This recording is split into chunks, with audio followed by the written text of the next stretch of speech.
Hey guys, I want to talk about what are different areas, different sections of this dashboard and how to use them. So again, this is the spectrum activity options dashboard. So on the top we have all of the symbols that are currently being tracked. So these are all the different symbols that people can select when they're doing their investigations.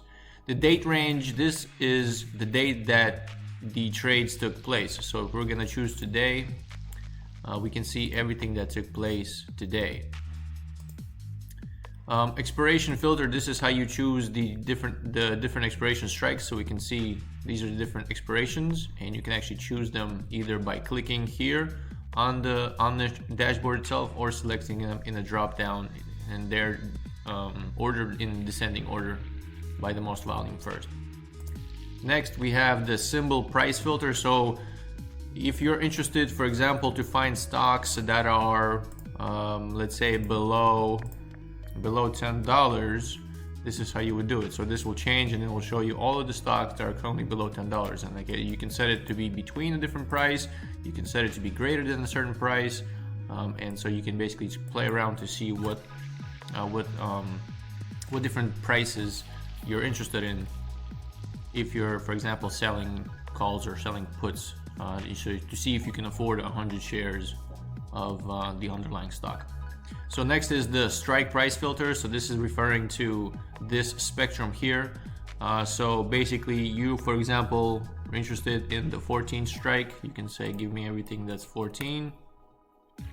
So this will change all the symbols, reflect all of these symbols have $14 strike, and all of these symbols have $14 exit strike. So that's the price filter.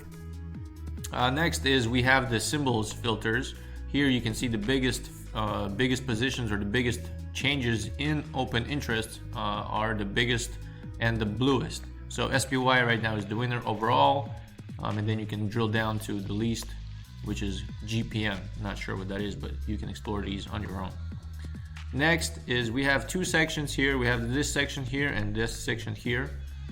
So on the left, this is the change in the open interest, and this is the open interest itself.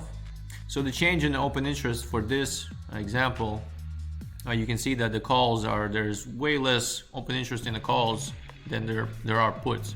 When we select different symbols, this will reflect those symbols. So for example, if we select SPY, we will see that the puts are much bigger than the calls. And we can also see everything for the SPY that took place of all the strikes. So these are all the open interest changes. So you can see that the open interest change, the biggest open interest change took place on the 300 strike. And again, we can filter this down by saying give me everything that's 300, and the entire dashboard will update. So next is, this is the volume for the strike. So you have the distribution of all the open interest changes, and also you have the volume for the strikes as well. And on the right, this is the open interest by itself. So you can see the call volume the call open interest is greater or less than the put open interest. You can visualize the open interest volume, or the increase in open interest by different expirations, and also you can see the volumes of those open interest expirations for those strikes. Below we have all of this is time series. You can visualize how different strikes accumulate or decumulate over time. So if you see a straight line for a certain strike, that means the volume, the open interest in that is gradually increasing. The positions are building up, and likewise here you can see some peak out and then drop off, and then again something peaks off, and then you can investigate all of these different strikes if you want. And then this is the open interest, and then this is the volume for the open interest. And then below that we have just the raw trades that we're capturing, so you can visualize just the raw trades to see if you're interested in them. So this is for the explanation of the new spectrum activity. So the same thing applies to the exit spectrum activity, where again, if you select different symbols, the entire dashboard will change. You can see the exits for those open interests So let's see, let's click on SPY, and we can see for the SPY we had a lot of exits on the puts at the $300 strike. On the, for example, well, I don't know what strikes. Let's see what this has the most volume. So let's see what actually strikes are being hit. Yeah, so the biggest volume for March 20th is the people got out of the 300 puts. And you can investigate what days these events took place. For example, if you select March 20th again, you can see that there was a volume decrease for the